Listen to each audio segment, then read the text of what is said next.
Thank you again for all being here. It has been an absolutely wonderful 3 days. I know for several of the scholars it has been an amazing opportunity to talk with future employers or just a chance to brainstorm ideas and feed off of one another. I'd like to start off with a little bit about myself.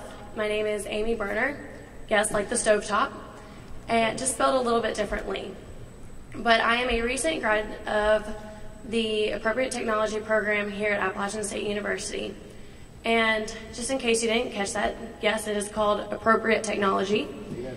And there is a thing known as inappropriate technology. It may have helped you get here today through your gas. So what is appropriate technology? Well, I've been explaining it to some of you as if sustainable development and construction management had a child, that would be my major. Because it's taking the hands-on experience of working with tools and the hard labor that we put into classwork, but taking the knowledge of what is sustainability and making those processes a lot more sustainable and helpful to the communities and the people around them. And now currently, I am starting my MBA program in sustainable business this coming year, so I start in August. So for some of you, I've definitely heard, oh, take a year off. Get your work experience. Get your traveling in now while you're young. Well, not to worry. This past year, I have been to Korea. I have been to Taiwan for a study abroad. I even took trips to Alaska and to Washington State, as well as to Indiana, the home of several wind turbines. And I've also worked approximately 3 jobs while I've been in college. So I'm getting those work experiences and I'm taking the advantages that I have. And to leave now while I'm just started to make the association of the community members and the several connections that I have made through being the president of Solar Club, to me I would be losing more. So not to worry. On one of these trips, the one that I forgot to mention, was almost a spur-of-the-moment trip to Puerto Rico with my best friend. Now, she is a risk management and insurance major, something that I did not understand, and she did not understand appropriate technology. So when we went to Puerto Rico, we're like, okay, well, we're getting away from school. We're not going to talk about it. We are going to have a blast. And we did our research and found a tour that we went on, which included zip lining and rock climbing and all that kind of fun stuff. And ended up, both of us, through meeting our tour guide, who happened to be the insurance manager and project manager, ended up talking about our majors. So she was talking about, oh, well, what kind of insurance, like what kind of risk management do you need for these zip lines? I'm like, okay, so what kind of sustainability measures are you taking? Do you put back into the community? And together we realized, oh, we are each other's asset in this. I'm going to have to work with you. You're going to hopefully work with me. The turbines that I build, you're going to have to insure. I'm going to need you, and you're going to need things to insure.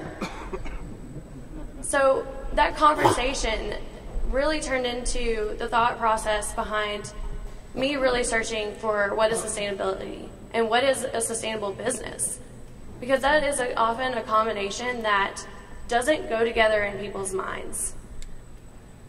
But I'm so glad that we now can see each other as a future asset and as a future friend. So whenever I have questions, I go to her. When she has questions, she comes to me. Now, if you recall yesterday from Jack Colby's morning speech, he talked about 5 things. Hopefully you remember them because there were 5 things that he sent you to do. You needed to meet 5 people that you didn't know, give and take some information from 4 different people, contribute 3 ideas, and find 2 nuggets of information to take home with you, and also to make a personal commitment. Now, part of my personal commitment was to look at everyone as a possible asset, no matter what your major was, no matter who you are or where you came from, because I know that no matter how abstract your ideas may be, I might need you, and you might need me. So when you leave here today, but as you continue your conversations today as well at home, school, and at church, then feed off of one another, talk to one another. Yesterday, I had the wonderful opportunity of speaking to a studio art major, and she had some wonderful ideas that were right on line with sustainability. And you know what? Together, we could work together later on and make a wonderful business platform that is also sustainable.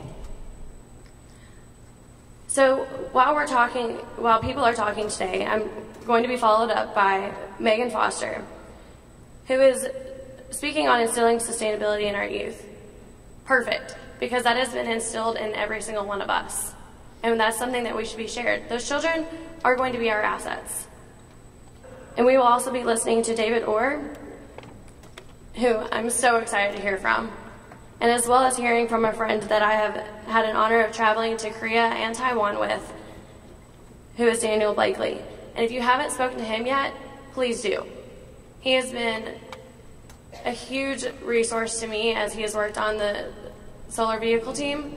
So talk to him, talk to his team, because they have some wonderful insight on what is ahead. And again, thank you so much for all of your time, for all of your hard work, and for your experiences that you have shared with us today.